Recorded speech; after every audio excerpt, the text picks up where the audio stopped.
Hai Sobat Sukses, kembali ketemu dengan saya Deddy Sidarta ya.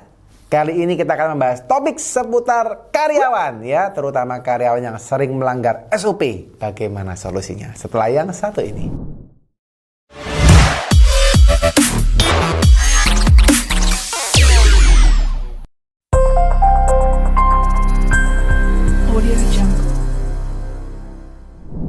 Oke teman-teman ya, buat teman-teman yang ngalamin kasus dengan karyawan, beberapa saat ini saya lagi coba untuk membuat topik seputar dengan tim, seputar dengan bisnis ya. Karena banyak juga yang waktu saya survei mengatakan bahwa mereka memiliki masalah terutama dengan karyawannya. Ya, nggak tahu Anda yang nonton juga sama atau enggak ya. Itu yang pertama, karyawannya sering resign, karyawannya berbuat curang, karyawannya nggak bisa diatur, karyawannya sering izin dan macam-macam ya. Jadi ini yang terjadi. Nah, satu topik yang memang satu pertanyaan yang saya tanyakan adalah terkait dengan karyawan yang melanggar SOP ya. Jadi kalau Anda punya SOP, Anda kepingin memperbaiki perusahaan Anda dengan membuat SOP, sudah buat SOP, ternyata karyawannya nggak mau nurut, dilanggar terus ya. Terus solusinya gimana? Nah, anyway guys, kebetulan memang saya kan punya bisnis ya, namanya theconsulting.it. Kalau teman-teman yang lihat saya kontennya ngomong soal pajak ya, anyway saya nggak hanya ngomong di pajak aja, malah saya spesialis juga di sistemasi keuangan ya, sistemasi bisnisnya, jadi supaya bisnisnya itu bisa berjalan autopilot ya. Jadi kalau teman-teman punya usaha sampai sekarang Anda masih harus berada di perusahaan Anda, itu berarti Anda belum sebagai business owner ya. Jadi Anda jangan pede gitu ya, saya business owner, terus tanyain, oh kamu business owner ya, buka cabangnya berapa? Satu gitu ya. Oh gitu ya. Terus Anda buka toko sendiri ya? Iya, saya buka dari pagi sampai malam, saya buka sendiri. Itu ya. Itu bukan business owner guys ya. Itu masih namanya self-employed. Anda bekerja sebagai diri, menukarkan waktu Anda untuk uang ya. Jadi Anda sudah nggak ada perusahaan, tapi Anda bekerja sendiri gitu ya. Itu masih self-employed ya. Nah kalau business owner guys, itu Anda sudah nggak perlu lagi namanya Anda harus buka perusahaan Anda ya. Perusahaan Anda ada, nggak ada Anda, perusahaan Anda tetap jalan. Itu namanya business owner ya. Meskipun Anda tetap harus ada di perusahaan, nggak bisa 100% hilang gitu ya. Hilang pun ya tetap akan balik lagi, tanya, meeting dan kawan-kawan. Itu baru business owner ya. Jadi kalau Anda masih sering buka toko sendiri, jaga toko sendiri gitu ya, ngurusin keuangan sendiri, ngurusin pembeli sendiri, itu Anda masih self-employed. Oke? Nah, sekarang kalau Anda mau jadi business owner, memang salah satunya adalah Anda membangun namanya SOP ya, membangun namanya Standard Operating Procedure ya. Bahasa kami adalah kita membuat sistemasi bisnis ya, kita membuat sistemasi bisnis di dalam perusahaannya. Salah satu unsurnya SOP ya. By the way guys, kalau membuat SOP itu gampang banget ya. Apalagi kalau Anda misalnya sering nonton ini ya, acaranya The Consulting ya, perusahaan saya The Consulting. Kita malah sudah punya produk ya, namanya Business System Mentoring ya, BSM. Jadi itu Business System Mentoring itu istilahnya kita ajarin secara detail bagaimana Anda bisa mensistemasi bisnisnya secara online ya, secara e-course gitu ya. Mungkin ada Q&A-nya setiap 1 bulan 2 kali gitu ya. Itu ada sesinya. Tapi sudah kita siapin. Jadi kalau Anda butuh SOP, nggak usah jauh-jauh buat, beli aja sistem bisnis, beli aja produk sistem bisnis mentoring yang kita ya, bisnis sistem mentoring yang kita ya, The Consulting. Itu sudah kita siapkan template SOP-nya, Anda tinggal pakai guys, tinggal copy paste. Jadi gampang banget ya. Masalahnya ya, kalau Anda mau bisnisnya bisa autopilot, itu bukan hanya buat SOP-nya saja. Oke? Tapi gimana caranya mengimplementasikan SOP-nya ya. Jadi begitu Anda punya SOP yang Anda pakai, Anda punya SOP yang bisa Anda pakai, implementasinya itu yang sulit, bukan buatnya yang sulit. Buatnya gampang, implementasinya yang susah. Nah gitu ya.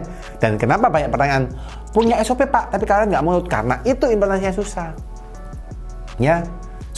Sekarang gimana caranya untuk Anda bisa menjalankan SOP Anda dengan baik? Gimana supaya karyawan Anda mau taat menjalankan SOP? Nah, kembali lagi pertama dulu ya, Anda mesti punya goal dulu yang disepakati bersama-sama. Jadi kalau ini ngomong soal konten goal, ini mundur lagi ke visi misi dan kawan. Tapi saya harusnya nggak jelaskan. Teman-teman boleh lihat konten saya yang lain terkait dengan visi misi ya. Tapi hari ini kita harus ngomong soal goal dulu, bahwa apa sih tujuannya kita ini bisa merubah? Apa sih tujuannya kita ini merubah SOP kita? Ya, apa sih tujuan perusahaan ini mau mengganti SOP? Misal, saya pengen perusahaan ini lebih tersistemasi ya. Saya pengen perusahaan ini lebih maju. Saya pengen bisa perusahaan ini, Anda yang bekerja juga bisa lebih nyaman.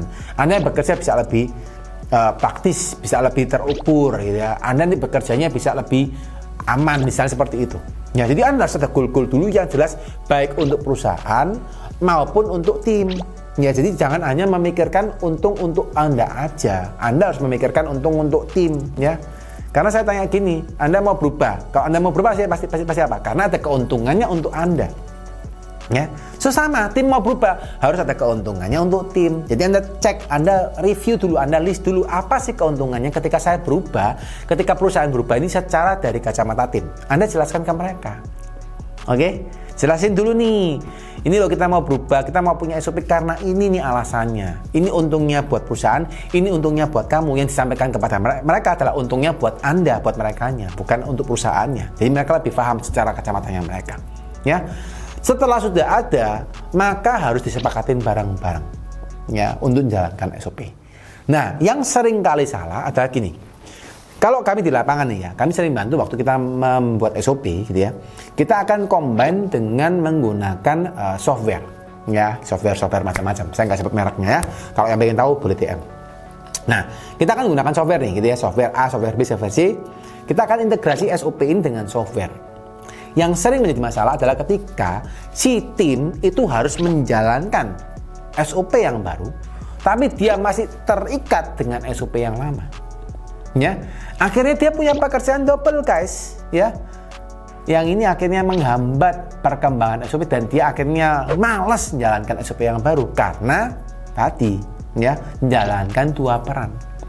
Maka dari ini Anda harus pandai-pandai. Kalau memang Anda mau perubahan, maka Anda harus melihat mana sistem-sistem yang harus di-cut secara langsung, mana yang harus jalan secara paralel. Itu yang pertama. Dan yang kedua, Anda harus cari orang khusus yang bisa membantu untuk mengguidance. Jangan Anda berikan kepada kepala A ini, tapi dia punya pekerjaan lain juga. Yang Anda suruh guidance jalannya SOP baru, tapi dia suruh kerjakan yang lain. Pasti dia juga kelimpungan.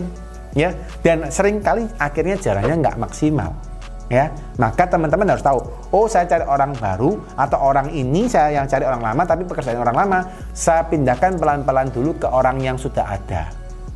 Ya, jadi pindah-pindahin. Jadi dia punya waktu khusus benar-benar ngurusin SOP ya. Ini kelemahannya orang kita gitu ya, atau kelemahannya pengusaha itu seringnya gini, pingin bayarnya 1 dapatnya 10 kan gitu ya. Ya memang kalau kita diomong ya tenaga kerja di kita di Indonesia, memang tidak semua tenaga kerja kita itu punya teknik bekerja yang cepat. Ya, ada juga bekerja yang lama. Kalau kita misalnya bandingkan dengan negara tetangga Thailand itu atau negara yang Asia yang terbesar mungkin China, tenaga kerja kita itu memang masih kalah dibandingkan mereka. Bukan kalah dalam artian apa, tapi kecepatannya kalah ya. Misalnya ngomonglah di Thailand mengerjakan 10 pekerjaan butuh 3 orang, di tempat kita butuh 5 orang gitu ya. Mungkin di China butuh cuma 1 orang mungkin gitu ya. Jadi memang masih beda ya. Tapi kita tidak bisa paksakan gaya luar negeri ke gaya kita karena memang orangnya beda. Yang bisa kita lakukan ya kita sesuaikan, dorong semaksimal mereka, dorong semampu mereka, dan yang didorong juga harus mau untuk berubah kan gitu ya. Nah itu dulu. Intinya Anda harus cari tim yang pas ya. Langkah berikutnya supaya SOP-nya bisa jalan dengan lancar adalah apa? Nah ini penting. Ada namanya penilaian. Jadi unsur SOP ini harus Anda nilai. Implementasi SOP ini harus Anda nilai. Jadi Anda nggak perlu ribut lagi dengan tim Anda. Pokoknya saya mau SOP jalan, titik. Sudah. Anda kalau sudah ngomongin goalnya, mereka sudah paham, tanda tangan bareng-bareng, sudah mau berubah gitu ya. Terus lihat mereka load kerjanya gimana. Yang terakhir, Anda harus nilai ya. Tentunya di dalam tim Anda, 100 tim Anda, ya 100% tim Anda, tidak mungkin 100%-nya itu akan mau bersama-sama jalan ya. Meskipun bisa juga, tapi tidak mungkin 100% ya. Dan di dalam tim Anda secara Pareto, secara probabilitas ya, tidak mungkin seluruh tim kita tuh semuanya baik ya. Pasti ada yang kurang, pasti ada yang lumayan, pasti ada yang baik, pasti ada yang biasa dan kawan-kawan ya. Nah sekarang Anda harus nilai ketika tim yang baik bekerja, tim yang biasa bekerja, tim yang kurang bekerja, tim yang nggak baik bekerja, Anda harus nilai ya. Maka perlu namanya KPI ya, Key Performance Indicator. Oke? Nah, apa itu Key Performance Indicator? Bagi yang nggak tahu, yuk belajar PSM ya. Langsung download PSM ya supaya Anda tahu untuk membuat KPI gimana. Nah, intinya Anda harus punya KPI dulu. Ya, Anda nilai, oh ternyata tim A itu baik karena ini, tim B baik karena ini, tim C buruk karena ini. Anda jelasin dan dinilai. Ketika nilainya baik, nggak baik, biasa, itu Anda punya namanya indikator dan akhirnya berimpact pada apa? Reward dan punishment-nya mereka.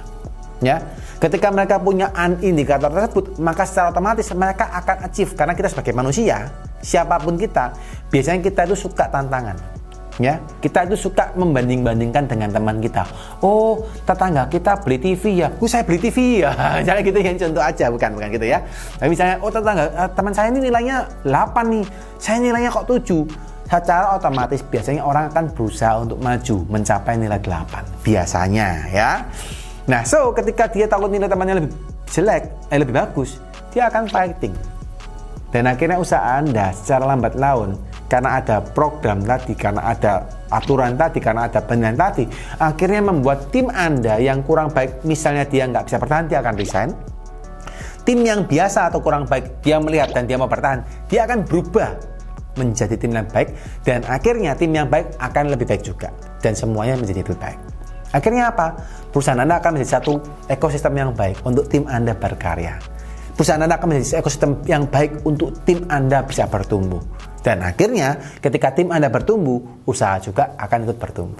Ya, ini mindset teman-teman juga yang harus dimiliki kita sebagai pengusaha ya.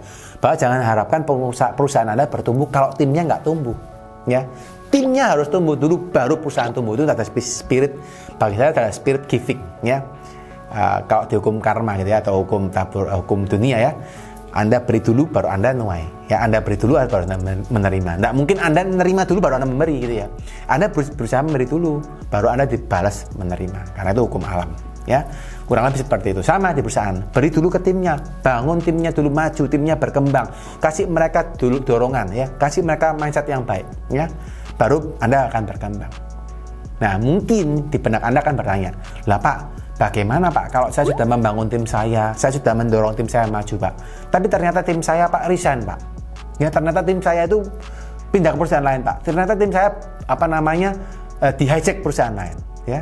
Jawaban saya cuma satu guys ya, ya udah let it go lah, kan gitu ya. Kalau Anda sudah kasih ekosistem baik, sudah kasih tempat yang baik, dan timnya mau berpindah ke tempat lain, ya udah, anggap aja judulnya sudah selesai, kan gitu. Karena ketika dia pindah ke tempat lain, ya mungkin judul Anda sudah selesai, tanggung jawab Anda sebagai pemimpin sudah selesai, dan biar dia pindah ke tempat lain, udah nggak usah pusing ya. Nah, Anda pasti akan didapatkan lagi tim yang lebih baik lagi. Jadi itu aja yang dipikirin, nggak perlu pusing yang lain ya. Gitu guys ya, semoga konten hari ini bisa memberikan inspirasi buat teman-teman ya, semoga bisa memberikan edukasi terkait dengan tim ya. Dan bagi teman-teman yang happy dengan video ini, silahkan di-share ke teman-temannya supaya memberikan tambahan insight ke teman-temannya. Silahkan di-like, ya di-subscribe bagi yang belum subscribe. Yang mau bertanya silahkan juga komen di bawah, atau yang mau dapat respon cepat silahkan DM saya di Instagram, atau boleh story ya, tanya di story waktu saya di Instagram. Gitu dulu ya, tapi follow dulu ya, kalau nggak follow soalnya nggak muncul di tempat saya. Jadi Anda follow dulu di Instagram, baru Anda tanya. Kurang lebih seperti itu teman-teman ya. Semoga terberkati dengan konten ini. Buat teman-teman yang menonton sampai akhir, semoga teman-teman selalu sehat, selalu diberkati, dan selalu berbahagia ya. Yang percaya katakan amin di bawah ya. Thank you, bye-bye.